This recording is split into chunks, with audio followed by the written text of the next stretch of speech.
It was a cold evening in the city, the kind of evening when the wind feels sharper than knives, cutting through the thin jackets of those who had nowhere else to go. At the bus stop on the corner of the street, a young woman sat huddled against the metal bench, her arms wrapped tightly around herself. Her clothes were worn and frayed, her shoes barely holding together, and her eyes told stories of sleepless nights and unanswered prayers. She was young, too young to look this tired, but life had been merciless, stripping her of her family, her job, and finally her home. For weeks, she had drifted like a ghost through the streets, unnoticed by most, invisible to all but the harshness of the world. She had stopped expecting kindness. She had stopped waiting for miracles. Hunger had become her companion, loneliness her shadow. Every night, she whispered to herself that maybe tomorrow would be different, but tomorrow always looked the same.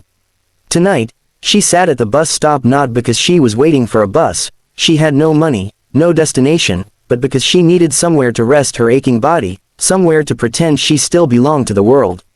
As she lowered her head and pulled her jacket tighter, a small voice broke the silence. It was gentle, filled with innocence, yet it carried straight into her heart. "Hi." The young woman lifted her eyes slowly, almost unwillingly, and saw a little girl standing in front of her. She couldn't have been more than 6 or 7 years old, with big curious eyes that sparkled like the stars. In her small hands, she clutched a half-eaten sandwich wrapped in paper. Her hair was tied in 2 little ponytails, her cheeks rosy from the cold. Behind her, just a few feet away, a man in a business suit, clearly her father, was speaking on his phone, his back turned for the moment. The homeless woman blinked, unsure if the girl was truly speaking to her. "Hello," she whispered back, her voice cracked from days without proper food or water. The little girl tilted her head, her eyes soft and full of concern.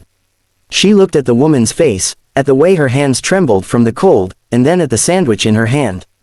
Without a second thought, the girl held it out. "You look hungry, do you want this?" The young woman froze. People passed her by every day, pretending she didn't exist. If she ever asked for help, they avoided her eyes, clutching their bags tighter as though kindness was too expensive.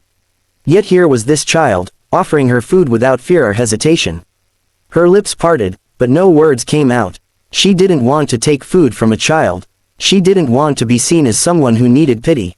But her stomach betrayed her with a deep ache, and her hands moved almost against her will. "Are you sure?" she whispered, her voice trembling. The little girl smiled, wide and innocent. "Yes, Daddy bought me another one. I can share." The young woman took the sandwich slowly, her eyes stinging with tears she tried to hide. She murmured, thank you so much," before taking a small bite, and the taste of bread and chicken felt like heaven in her mouth. She ate carefully, not wanting to appear desperate, but every chew filled her with a strange mix of relief and sadness. The little girl didn't move away. She sat down beside the young woman, swinging her legs as though they were already friends. After a moment, she said something that made the woman's heart stop. "You look like you need a home," the girl whispered. Then, after a pause, she added softly, "and I need a mommy." The sandwich almost slipped from the woman's hand. Her chest tightened as she turned to look at the child. She saw no cruelty in her face, no teasing. Only the pure honesty of a child who saw things adults could never understand. What did you say?" the young woman asked, her voice barely audible. The little girl leaned closer, her eyes sparkling with a kind of hope the woman hadn't seen in years. "I don't have a mommy. She went to heaven when I was little. Daddy says she's watching me, but sometimes I just feel lonely." "You look lonely too. Maybe you could be my mommy." The woman's lips trembled, and tears finally rolled down her cheeks. She wanted to speak, but her throat closed up. No one had ever said words like that to her before. For years, she had been abandoned, discarded, treated as if her existence didn't matter.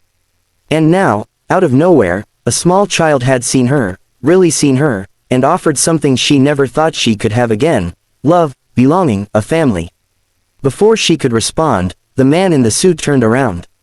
He noticed his daughter sitting with the homeless woman, and his eyes narrowed with alarm. He rushed over, his phone still in his hand. "Sweetheart, what are you doing?" he said sharply, taking the girl's arm gently but firmly. "You shouldn't bother people." "She wasn't bothering me," the young woman interrupted quickly, wiping her tears with the back of her hand. Her voice shook, but her sincerity was clear. She was being kind. The man looked at the woman properly now, really looked at her. He saw her tattered clothes, her weary eyes, the half-eaten sandwich in her hand. For a moment, he softened, but then his protective instincts returned. "Come on, Emma," he said to his daughter, trying to guide her away. But the little girl resisted, holding onto the young woman's hand tightly. "Daddy, she's nice, she's hungry, and she's lonely, she needs us," Emma insisted, her voice desperate. "And I need a mommy. Please, Daddy." The man froze, his heart aching at his daughter's words. He had lost his wife years ago, and though he provided everything for his little girl, he knew she felt the absence deeply. Hearing her say it out loud, in front of a stranger, cut him like a knife. The homeless woman, still holding Emma's small hand, whispered softly, "It's okay. Your daddy's right, you don't need to worry about me. I'll be fine." But her words felt empty, even to herself.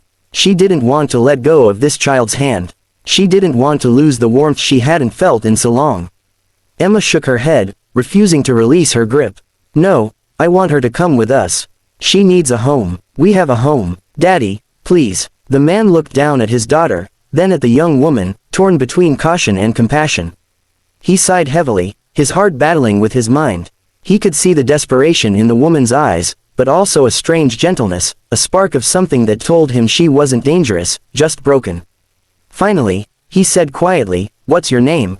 The woman hesitated. It had been so long since someone had asked, so long since her name mattered to anyone. "Lena," she whispered. "Lena," he repeated, almost testing the sound of it. Then he looked at his daughter, who was gazing at him with pleading eyes. He ran a hand through his hair, conflicted, before finally muttering, "All right. Just for tonight, you can come with us. A warm meal, a safe place to sleep. But that's all. Understand?" Lena nodded quickly, though her eyes filled again with tears. For her, just for tonight, was already more than she had dared to dream of. Emma squealed with joy, hugging Lena tightly around the waist. "See, Daddy, I told you, she's my mommy now." Lena's breath caught as she hugged the little girl back, her heart breaking and healing all at once. That night, for the first time in months, Lena didn't fall asleep on a cold sidewalk or under a bridge. Instead, she sat nervously in the back seat of a sleek black car as the city lights blurred past the window. Emma had nestled beside her, chattering happily as if she had known Lena her whole life. She spoke about her school, her favorite cartoons, and the stuffed rabbit she couldn't sleep without. Every word poured warmth into the silence that used to be Lena's only companion. The man, Emma's father, drove in silence for most of the ride. His jaw was tight, his knuckles white on the steering wheel. He glanced into the rearview mirror more than once, his eyes lingering on Lena with suspicion. She felt the weight of his gaze, and shame burned in her chest.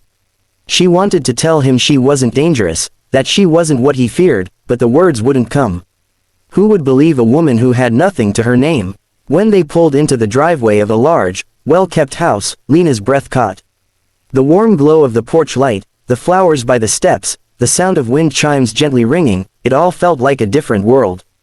Emma jumped out of the car and tugged Lena's hand excitedly, leading her up the steps. "Come on, Mommy," the little girl said innocently, pulling her inside. Lena's heart twisted. She wanted to correct her, to remind her that she wasn't her mother, but the word felt so sweet on her ears that she couldn't bring herself to take it away. Inside, the house smelled of cinnamon and fresh laundry. The walls were lined with family photos, Emma as a baby, Emma on her first day of school, Emma smiling with her father.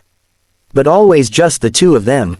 The absence of a woman's presence was clear, like a missing piece of a puzzle. Emma ran upstairs to grab her stuffed rabbit, leaving Lena awkwardly standing in the entryway. The father set down his keys, finally breaking the silence. "You can stay in the guest room tonight," he said gruffly. "There's a shower, clean towels. I'll get you something to eat. After that, you should rest. Tomorrow, we'll figure out what's next." Lena lowered her gaze, her voice soft. "Thank you, you didn't have to do this." He studied her for a moment, his eyes hard yet conflicted. "My daughter sees something in you. I don't know what, but for her sake, I'm giving you a chance. Don't make me regret it." Lena nodded quickly, her throat tight. She wanted to promise him that she would never hurt Emma, never take advantage, never be ungrateful. But the words tangled in her chest, drowned by the fear that no matter what she said, he wouldn't believe her. That night, after a hot shower that washed away layers of dirt and despair, Lena sat at the kitchen table with a bowl of warm soup. Emma sat across from her, watching her eat with the wide-eyed joy of someone who had just given the best gift in the world. The father watched too, though his expression was unreadable. "Daddy makes the best soup," Emma said proudly. Lena smiled faintly, swallowing a lump in her throat. "It's amazing," she whispered. And it was, not because of the flavor, but because for the first time in years, someone had made her food with care. When it was time for bed, Emma insisted Lena tuck her in. She hugged her stuffed rabbit tightly and whispered, "Don't leave, okay? Promise you won't leave me." Lena's heart broke. She brushed the little girl's hair back and kissed her forehead. "I promise," she whispered, even though she had no idea how she could keep that promise. In the guest room, lying beneath clean sheets that smelled of lavender, Lena cried silently into her pillow. She cried for the little girl who wanted a mommy, for the man who carried his grief like armor, and for herself, for the broken woman who suddenly found herself wishing she could be someone's mother, someone's family, someone's home. The next morning, sunlight streamed through the curtains, and the sound of laughter drifted up the stairs. Lena rose, hesitant, and followed it to the kitchen. Emma sat at the table eating pancakes, giggling as her father pretended to flip them dramatically in the pan. When Emma saw Lena, she lit up like the sun. "Mommy, you're awake." The father froze, spatula in hand. His jaw tightened, but he said nothing. Lena felt heat rise in her cheeks, shame and longing clashing inside her. She wanted to correct Emma, to ease the tension, but the child's joy was too pure to break. Emma patted the chair beside her. "Come eat with us." Lena sat, and for a fleeting moment, it felt like she belonged. Like this kitchen, this laughter, this family could be hers. But then reality rushed back, sharp and cold. She was still just a stranger, a homeless woman with nothing to offer. After breakfast, the father pulled Lena aside. His voice was low, firm. "Listen, I don't know your story, and I'm not asking for it.